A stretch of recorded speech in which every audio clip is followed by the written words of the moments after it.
అందరికీ నమస్తే. Welcome to ఆకాశం టీవీ. ఆకాశం మీడియా ప్రైవేట్ లిమిటెడ్ ప్రజల పక్షాన మాట్లాడడం కోసం ప్రభుత్వం ఏదైతే ఉందో ఇచ్చినటువంటి హామీలు కానీ గ్యారెంటీలు కానీ వాటి మీద క్వశ్చన్ చేయడానికి ప్రజల పక్షాన అటు ప్రభుత్వానికి ప్రజలకి మధ్య వారధిగా పనిచేసే బాధ్యత మీడియా. సో అదే బాధ్యత ఆకాశం టీవీ తీసుకున్నది. ఆకాశం టీవీకి ఆర్ఎన్ఐ రిజిస్ట్రేషన్ నెంబర్ కూడా ఉన్నది. మీకు ఇక్కడ స్క్రీన్ పైన కనబడతా ఉన్నది. ఆర్ఎన్ఐ నెంబర్ టెల్ 2015 62885 అనేటటువంటి ఆర్ఎన్ఐ రిజిస్ట్రేషన్ నెంబర్ తోటి ఆకాశం తెలుగు దినపత్రిక కూడా ప్రజలకి అందుబాటులో హైదరాబాద్ సిటీలో నడుస్తూ ఉన్నది. ఏ రోజు కూడా మీడియాని మేము స్థాపించుకున్న తర్వాత ఆకాశం టీవీని ప్రారంభించిన తర్వాత ఎవరిని పర్సనల్ గా టార్గెట్ చేయడం కానీ, ఓ ఎమ్మెల్యేని కానీ లేదా ఎంపీని కానీ ఓ మంత్రిని కానీ ఎవరిని టార్గెట్ చేయడం కానీ లేదా ఎవరిని బ్లాక్మెయిల్ చేయడం కానీ, పలాని ఆకాశం టీవీ తోటి ఎవరిని కూడా డబ్బులు అడగటం కానీ ఇంతవరకు ఇప్పటికీ దాదాపుగా మేము ఆకాశం టీవీని స్థాపించి 4 సంవత్సరాలు అవుతా ఉన్నది. ఈ 4 సంవత్సరాలలో ఏ ఒక్కరిని కూడా బ్లాక్మెయిల్ చేసినట్టు కానీ, ఏ ఒక్కరిని ఇబ్బంది పెట్టినట్టు కానీ, ఏ ఒక్కరిని టార్గెట్ చేసినట్టు కానీ ఇప్పటి వరకు లేదు. అది మీరు ఎక్కడ విని ఉండరు, అది ఎక్కడ కూడా మీకు కనిపించదు. సో ఇంత క్లారిటీగా వైట్ పేపర్ తోటి ప్రజల పక్షాన మాట్లాడుతూ ఆకాశం టీవీ ముందుకెళ్తా ఉన్నది. సోమాజిగూడ సర్కిల్లో ఆఫీస్ ని స్థాపించుకొని దాదాపుగా మేము సంవత్సరాలు దాటిపోయింది. 2 సంవత్సరాలు అయితే ఉంది. దగ్గరికి ఇంకొక 2-3 మంత్స్ అయితే మనకి 2 సంవత్సరాలు కూడా అయిపోతుంది. ఆనాడు టిఆర్ఎస్ ప్రభుత్వం ఉన్నా కానీ ఇవాళ కాంగ్రెస్ ప్రభుత్వం ఉన్నా కూడా కేవలం ప్రభుత్వాన్ని ప్రశ్నిస్తా ఉన్నాం. ఏ రోజు కూడా మీరు వీడియోలు చూడండి, మన ఛానల్లో ఉన్నటువంటి ఏ వీడియో చూసినా కూడా ఎక్కడ వల్గర్ గా మాట్లాడినట్టు కానీ, టార్గెట్ చేసినట్టు కానీ, బ్లాక్మెయిల్ చేసినట్టు కానీ ఏ వీడియో కూడా మీకు కనిపించదు.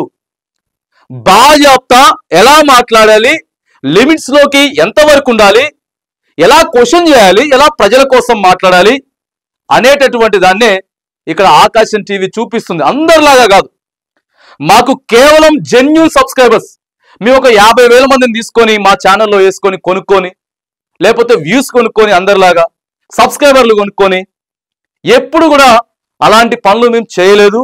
మనకి మన వాయిస్ నచ్చి మనం ప్రజల పక్షాన మాట్లాడుతున్నామని చెప్పి నచ్చి సొంతగా సబ్స్క్రైబ్ చేసినటువంటి జెన్యూన్ సబ్స్క్రైబర్ చాలు అని చెప్పి మేము ముందుకెళ్తా ఉన్నాం. ఇలాగే ఆకాశం టీవీతో ఒక ఫౌండేషన్ స్థాపించుకున్నాం.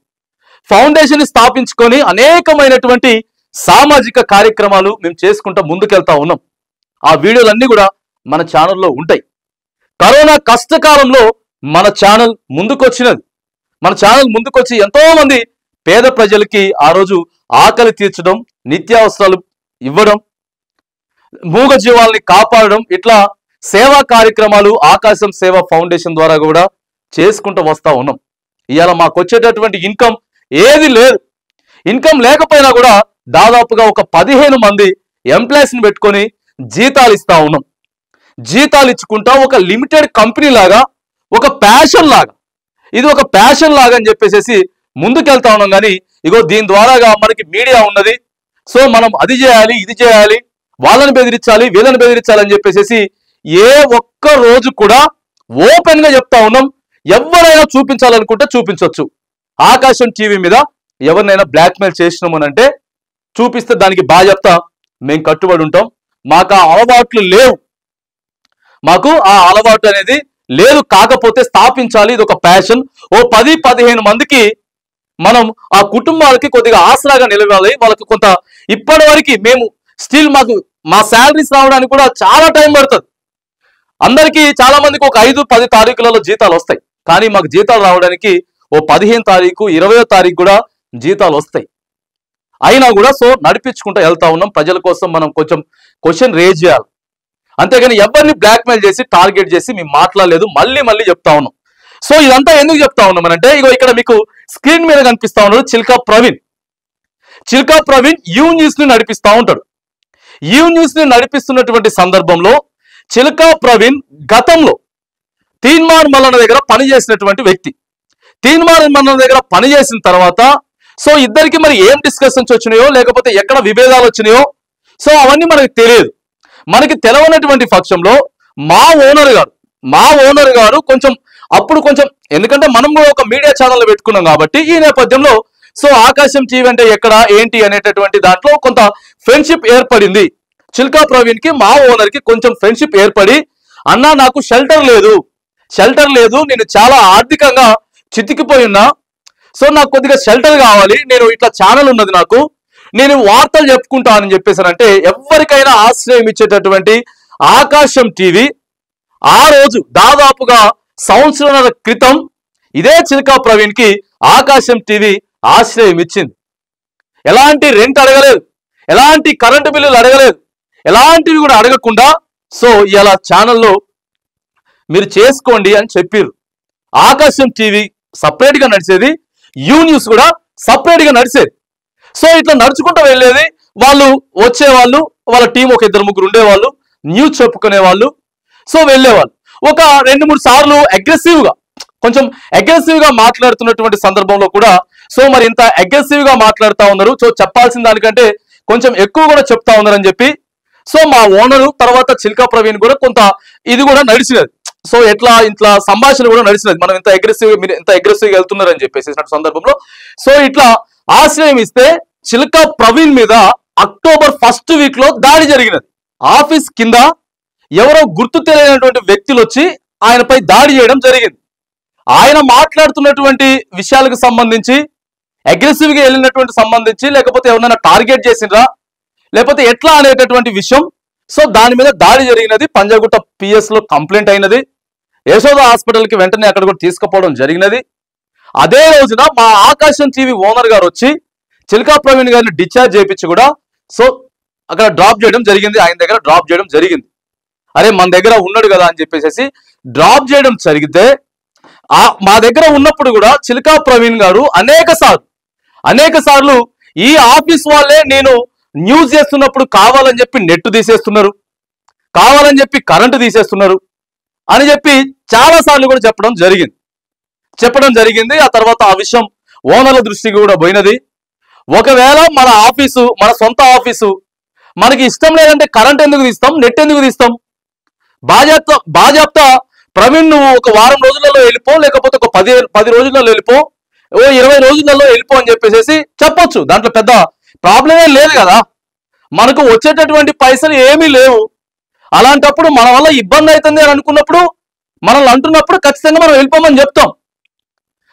అయినా కూడా అరే వస్తున్నాడు కదా, సరే ఏదో చేసుకుంటున్నాడు, ఆశ్రయం ఇచ్చినాం కదా అని చెప్పేసానంటే సో ఇక్కడ మనల్నే ఇక్కడ ఉన్న వాళ్ళనే బదనాం చేసేటటువంటి పరిస్థితి అయితే సో జరిగిన తర్వాత అక్టోబర్ 1st వీక్ లో దాడి జరిగిన తర్వాత వితిన్ 15 నుంచి 20 రోజులలో పూర్తిగా మన ఆఫీస్ నుంచి వెళ్ళిపోవడం జరిగింది. ఇక్కడ నుంచి వెళ్ళిపోవడం జరిగింది అంటే దాదాపుగా ఇప్పుడు మనం మే ఎండింగ్ లోకి వచ్చినాం. ఇవి ఒక 5 months, ఆ యొక్క 3 months, దాదాపుగా 8 months అయిపోతా ఉంది ఇక్కడ నుంచి వెళ్ళిపోయిన తర్వాత ఇప్పటికి దాదాపుగా మరొకసారి నేను చెప్తా ఉన్నా క్లియర్ గా. ఇదంతా ఎందుకు చెప్తా ఉన్నామనంటే చిల్కా ప్రవీణ్ ఎక్కడ ఛానల్ పెట్టుకున్నారో మనకు తెలియదు, ఏం మాట్లాడుతున్నారో మనకు తెలియదు, ఎవరిని టార్గెట్ చేస్తున్నారో మనకు తెలియదు, ఒకవేళ ఎవరినైనా బ్లాక్ మెయిల్ చేస్తున్నారో సో మనకు తెలియదు ఇవన్నీ. కానీ ఇప్పటికీ కూడా ఎవరైనా వెళ్ళి ఎక్కడ కంప్లైంట్ పెట్టినా కూడా సో పోలీస్ అధికారులు మన ఆఫీస్ దగ్గరకు వస్తా ఉన్నారు. నిన్న కూడా రావడం జరిగింది. నిన్న సోమవారం రోజున మే 26వ తారీఖు మన దగ్గర నుంచి వెళ్ళిపోయి దాదాపుగా మళ్ళొకసారి చెప్తా ఉన్నా అక్టోబర్ 3rd ఏమో దాని మీద దాడి జరిగినది. ఆ తర్వాత 15 days వరకు ఆఫీస్ కి రాలేదు. రావడంతో ఇక్కడ నుంచి వెళ్ళి మొత్తం వాళ్ళ సిస్టమ్ ఒకటి ఆ తర్వాత స్క్రీన్, ఇప్పుడు మనం మాట్లాడుతున్నటువంటి స్క్రీన్ ఏదైతే ఉందో ఆ స్క్రీన్ ఆయన స్క్రీనే గతంలో. సో ఆయన స్క్రీన్ ఉన్నది, ఆ స్క్రీన్ వచ్చినది ఎటువంటి ఇంటిమేషన్ లేకుండా అదే రోజు వచ్చేసేసి స్క్రీను సిస్టమ్ అవన్నీ కూడా అంటే దాదాపుగా అక్టోబర్ 28 లోపు, అక్టోబర్ 20 లోపు ఇక్కడ నుంచి వెళ్ళిపోయిన తర్వాత కూడా మన ఆఫీస్ గురించి సంవత్సరంన్నర మన దగ్గర ఉన్నారు, మనం ఆశ్రయం ఇచ్చినాం వాస్తవంగా. ఎందుకంటే ఆ రోజు ఎటువంటి ఆఫీస్ లేదు, ఏం లేకపోయినా కూడా మనం షెల్టర్ ఇచ్చినాం. షెల్టర్ ఇచ్చినటువంటి సమయంలో కూడా ఇక్కడ నుంచి వెళ్ళిపోయిన తర్వాత అక్కడ ఉన్నటువంటి నేను గత ఆఫీసులో ఉంటే అక్కడ ఆఫీసులో ఉన్న వాళ్ళే కొంతమంది వేరే వాళ్ళకి నా గురించి సమాచారం ఇవ్వడం, నా గురించి బ్యాడ్ గా మాట్లాడడం, ఆ తర్వాత నా గురించి నేను వార్తలు చెప్తున్నప్పుడు నెట్ తీసేయడం, నేను వార్తలు చెప్తున్నప్పుడు కరెంటు తీసేయడం, ఇలాంటి అనేక సందర్భాలు జరిగినాయి. కావాలని చెప్పి చేశారు అంటున్నారు. ఒకసారి మీరు ఎంక్వైరీ చేసుకోండి. ఇక్కడ కరెంటు ప్రాబ్లం కొద్దిగా ఉన్నది. ఇది కొద్దిగా ఓల్డ్ బిల్డింగ్, కరెంటు ప్రాబ్లం ఉన్నది. ఇప్పటికీ మాకు 2 రోజులకు ఒకసారి నెట్ పోతా ఉంటది, 2 రోజులకు ఒకసారి మేము కూడా వార్తలు చెప్పేటప్పుడు కరెంటు పోతా ఉంటది. దాన్ని ఎవరు ఏం చేయలేం కదా. ఇప్పుడు మేము చేసినప్పుడు కూడా అనేక సందర్భాలు పోతా ఉంటది. ఎలక్ట్రీషియన్ కి ఫోన్ చేసి కరెంటు పోయిందన్నా, వైఫై వస్తలేదని చెప్పి ఫోన్ చేసి పిలిపించి చేపించుకుంటా ఉంటాం. ఇట్లా సో ఇక్కడ ఎవరైతే ఆశ్రయం ఇచ్చారో సో వాళ్ళే నన్ను మంచిగా చూసుకోలేదు, వాళ్ళు నన్ను బదనాం చేసిరని చెప్పేసి చెప్పుకున్నటువంటి సందర్భం ఉన్నది. ఆ రోజు కూడా మేము రియాక్ట్ కాలేదు. ఎందుకంటే మనకు స్క్రీన్ ఉన్నది, మనకు ఛానల్ ఉన్నది, మనం కూడా ఇక్కడ నుంచి వెళ్ళిపోయిన తర్వాత ఇట్లా మాట్లాడడం కరెక్ట్ కాదు అని చెప్పి సో మనం కూడా వీడియో చేయొచ్చు. కానీ ఆ రోజు కూడా మనం మౌనంగా ఉన్నాం. ఎందుకంటే మళ్ళొకసారి నేను చెప్తా ఉన్నా, ఆకాశం టీవీ అనేది ఆశ్రయం ఇస్తుంది, ఓ 10 మంది కుటుంబాలను పెంచి పోషిస్తుంది తప్ప ఎవరిని బ్లాక్ మెయిల్ చేయదు, ఎక్కడ దందాలు చేయదు, ఎవరిని టార్గెట్ చేయదు, ఎవరిని టార్గెట్ చేయదు. అది ఆకాశం టీవీకి ఉన్నటువంటి ఏకైక లక్ష్యం. ఎవరిని మేము కించపరిచేలాగా మాట్లాడడం, ఏది మాట్లాడినా లిమిట్స్ లోపే మాట్లాడతాం, లిమిట్స్ దాటి మాట్లాడడం. కేవలం ప్రభుత్వాన్ని మాత్రమే క్వశ్చన్ చేసి ప్రజల కోసం మాట్లాడతాం తప్ప ఏ ఒక రాజకీయ నాయకునో ఏ వ్యక్తినో టార్గెట్ చేసి మేము ఎప్పుడు కూడా మాట్లాడలేదు. సో ఇక చిలకా ప్రవీణ్ కోసం ఇక ఆయన మతాల్ని విద్వేషించేటటువంటి మాట్లాడుతూ ఉన్నారు.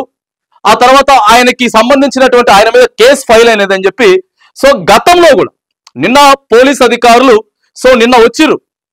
కానీ రావడంలో మేము తప్పు పడతలేం, రావడంలో తప్పులే పడతలేం. కానీ గతంలో ఆయన ఇక్కడ పనిచేసినప్పుడు వస్తారు. కానీ ఈ రోజు వరకు ఇప్పటి వరకు మాకు ఎటువంటి కాంటాక్ట్ చిలకా ప్రవీణ్ తోటి లేదు. ఆయన మమ్మల్నే ఇది చూపించేసేసి మమ్మల్నే బదనాం చేసేసేసి మేమే ఇక్కడ సమాచారం ఇస్తున్నామని చెప్పేసేసిన తర్వాత ఇంకా మేమేం చెప్పగలుగుతాం? మేము కూడా ఆ తర్వాత ఛానల్లో పనిచేసేటటువంటి 2 మిత్రులు వెళ్ళినటువంటి కొత్తలో కూడా మనకు బయట ఎక్కడైనా కలిసినప్పుడు ఎక్కడ ఏంటనంటే కూడా మనకి చెప్పడానికి కూడా సంకోచించారు. అసలు మనకు చెప్పలేదు. మనం 1-2 సార్లు అడిగినాం ఎక్కడ అని చెప్పేసి ఫ్రెండ్షిప్ సర్కిల్లో వాళ్ళు చెప్పలేదు. అసలు చెప్పకపోతే మనకెందుకు, ఎవరి పని వాళ్ళు చేసుకుంటారని చెప్పేసి సో ఇది జరుగుతున్నటువంటి నేపథ్యం. మేము ఇటు పోలీస్ అధికారులకు కానీ లేదా ప్రజలకి కానీ ఎవరికైనా కానీ ఒకటే చెప్పదలుచుకున్నాం. ఎందుకంటే చిలకా ప్రవీణ్ ఎక్కడుంటున్నారో, ఎక్కడ ఆఫీస్ నడిపిస్తున్నారో, ఏం మాట్లాడుతున్నారో, ఎవరిని టార్గెట్ చేస్తున్నారో ఏది కూడా మాకు సంబంధం లేదు. కావాలంటే ఎంక్వైరీ చేసుకోవచ్చు, ఫుల్ ప్లెజ్డ్గా ఎంక్వైరీ చేసుకోవచ్చు. లేకపోతే మీరు మా కాంటాక్ట్ నెంబర్లు ఏవైతే ఉన్నాయో మా కాంటాక్ట్ నెంబర్లు కాల్ లిస్ట్ కూడా మీరు చూసుకోవచ్చు. ఎందుకంటే వాళ్ళతోటి మాకు ఎలాంటి సంబంధం లేదు. మళ్ళొకసారి చెప్తా ఉన్నాం, గతంలో కూడా వచ్చిర్రు పోలీస్ అధికారులు ఆయనకు దాడి సంబంధించినటువంటి విషయంలో వచ్చిర్రు. పలానా రోజు దాడి జరిగిందండి, సో ఇక్కడే జరిగింది. ఆ రోజు కూడా అదే చెప్పినాం. వాళ్ళది యూ న్యూస్, మాది ఆకాశం టీవీ. సో వాళ్ళకి ఇక్కడ మేము ఆశ్రయం ఇచ్చిండు, మా ఓనర్ ఆశ్రయం ఇచ్చినారు. సో ఇదంతా జరుగుతూ ఉంది అని చెప్పేసి కూడా మేము క్లియర్గా చెప్పినాం. ఇక్కడికి వెళ్ళిపోయిన తర్వాత మా గురించి తప్పుగా మాట్లాడినా కూడా మేము రెస్పాండ్ కాలేదు. సరే ఓకే, వెళ్ళిపోయిన తర్వాత మాట్లాడుకున్నారు అని చెప్పేసి అంటే తప్పు. ఇప్పుడు ఆశ్రయం ఇవ్వడం తప్పు అయిపోయింది. ఆపదలో ఉన్నప్పుడు మనం పిలిచి షెల్టర్ ఇవ్వడం తప్పు అయిపోయింది, అంతే కదా. ఇలా పోలీస్ అధికారులు రావడం కానీ లేకపోతే గతంలో రావడం కానీ ఇక్కడ నుంచి వెళ్ళిపోయిన తర్వాత చిలకా ప్రవీణ్ మన గురించి తప్పుగా మాట్లాడడం కూడా సో ఇట్లా ఆశ్రయం ఇవ్వడం తప్పు అయిపోయింది అనేది సో మాకు ఇప్పుడు ప్రధానంగా కనపడుతున్నది. దాదాపుగా 8 నెలలు అవుతా ఉంది దాడి జరిగి. ఆ రోజు నుంచి ఈ రోజు వరకు ఆయన ఆఫీస్ ఎక్కడ ఉంటుందో, ఆయన కాంటాక్ట్ ఏంటో కూడా ఇక మాకు తెలియదు. ఇక ఈ విషయానికి వస్తే మరి మహమ్మద్ ప్రవక్త గారి గురించి మాట్లాడినరు, మా మత పెద్దల గురించి మాట్లాడినరు, విద్వేషాలు రెచ్చగొట్టేలాగా మాట్లాడినరు అనేది సోషల్ మీడియాలో అన్ని ప్లాట్ఫామ్స్లలో కూడా సర్కిల్ అవుతా ఉన్నది. ఒక వీడియో సర్కిల్ అవుతా ఉన్నది. సో దీని గురించి కూడా మేము ఒక మాట మాట్లాడదలుచుకున్నాం. ఏ మతానికి సంబంధించినటువంటి విషయమైనా సరే మత పెద్దల్ని విద్వేషించి రెచ్చగొట్టినట్టు మాట్లాడకూడదు. అవి చాలా ఇబ్బందికరమైనటువంటి పరిస్థితులు ఎదురైతాయి ఇలా. సో ఏం చెప్తా ఉన్నామనంటే మీకు ఒక వీడియో కూడా చూపిస్తా. సో చిలకా ప్రవీణ్ మాట్లాడినటువంటి వీడియో. అయితే వీళ్ళకి ఒక సిద్ధాంతం ఉన్నది కదా, మహమ్మద్ ప్రవక్త గారు 14 మంది భార్యలను చేసుకున్నాడని. ఈ 14 మంది భార్యల్లో మహమ్మద్ ప్రవక్త గారు 90 ఏళ్ళు దాటినాక ఒక 25 సంవత్సరాల యువతిని చేసుకున్నాడని. ఇది ధర్మం అని చెప్తాడు కదా వీడు. 25 సంవత్సరాల అమ్మాయిని 90 సంవత్సరాల మహమ్మద్ ప్రవక్త గారు భర్త చనిపోవడం వల్ల నేను చేసుకున్నాడు, అది 14 మందిని ఎట్లా చేసుకున్నాడో తెలుసా అండి అని వాళ్ళ ధర్మాన్ని మెచ్చుకునే టైప్ లో చెప్తారు. అంటే ఇతరులు ఇలా తప్పు లేదు పాపం అనేలాగా చెప్పుకొస్తారు సమర్థించుకుంటా. ఇప్పుడు 90 సంవత్సరాల ఒక వృద్ధుడు 25 సంవత్సరాల అమ్మాయిని ఎట్లా చేసుకున్నాడు అని ప్రశ్న అడిగితే వాడు ఏమంటాడంటే 25 సంవత్సరాల అమ్మాయి భర్త చనిపోతే ఆమె ఒంటరిగా ఉంటే వ్యభిచారం అవుతుంది కాబట్టి ఆయనను వృద్ధుడైన మహమ్మద్ ప్రవక్త గారు చేరదీసి ఒక తండ్రి లాగా పెళ్లి చేసుకున్నాడు అంట. పెళ్లి చేసుకుంటే భర్త అవుతాడు కానీ తండ్రి ఎట్లయితాడు? సరే చేసుకున్నాడు. ఇప్పుడు మహమ్మద్ ప్రవక్త గారి టైంలో మహమ్మద్ ప్రవక్త గారు ఒక్కలే అబ్బాయి ఉన్నారా, లేకపోతే మహమ్మద్ ప్రవక్త గారు లాంటి అనేక మంది పురుషులు ఉన్నారా? ఉంటారు కదా.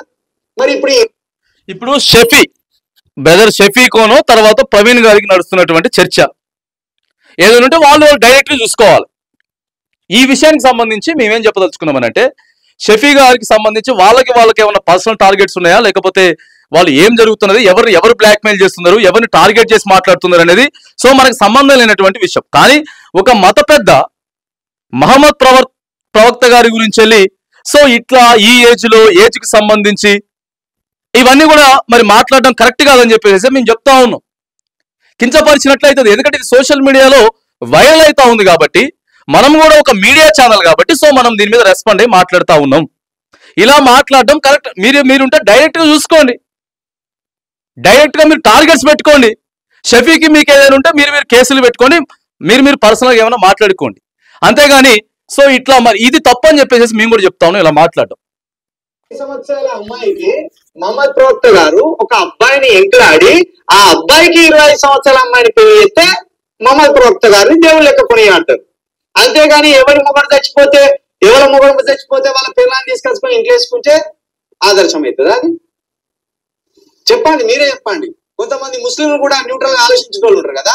ఈ సిద్ధాంతాన్ని మీరు ఎట్లా ఆమోదిస్తున్నారు? క్రీస్తు ఎందుకు గొప్పవాడై దేవుడిగా పిలువబడుతున్నాడు? సో ఈ వీడియో సర్క్యులేట్ అవుతా ఉన్నది. ఈ వీడియోకి సంబంధించినటువంటి అంశం కూడా తర్వాత ఏం చెప్పినారంటే ఇది ఎడిట్ చేసినారని చెప్పినారు. ప్రవీణ్ గారు ఇంకొక వీడియోలో మాట్లాడుతూ ఎడిట్ చేశారు, నేను మాట్లాడకపోయినా మాట్లాడినట్టు చూపించారు అని చెప్పేసి ఎడిట్ చేసి చెప్పారు అని చెప్పేసి మళ్ళీ తర్వాత ఒక వీడియోలో చెప్పారు. ఆ తర్వాత మళ్ళీ నేను సారీ చెప్పినాను కూడా చెప్తారు. చూడండి, ఒక సారీ చెప్పినట్టు కూడా మీకు ఒక వీడియో నేను ప్లే చేసి చూపిస్తాను మీకు వాయిస్. ఇప్పుడు ఇక్కడ క్లియర్గా అయితే మాట్లాడినారు కదా, క్లియర్గా మహమ్మద్ ప్రవక్త గురించి వెళ్ళి సో మనం అది ఉద్దేశపూర్వకంగా మాట్లాడినామా లేకపోతే కావాలని చెప్పి మాట్లాడినామా అనేది సో క్లియర్గా ఆయన మాటలతోటి మాట్లాడినటువంటి మాటలే, ఆయన నోటితో మాట్లాడినట్టు మాటలే కదా. సో మహమ్మద్ ప్రవక్త గారి గురించి తర్వాత మళ్ళీ సారీ చెప్తున్నట్టు వీడియో క్రియేట్ చేసిర్రు అని చెప్పినప్పుడు మళ్ళీ సారీ ఎందుకు చెప్పాలి?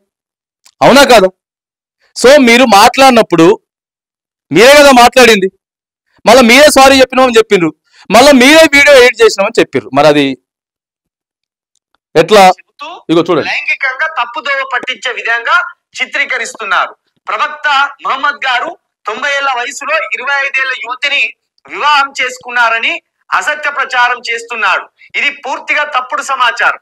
ఎందుకంటే ప్రవక్త మహమ్మద్ గారు కేవలం 63 ఏళ్ల వయసులోనే వఫత్ అయ్యారు, మరణించారు.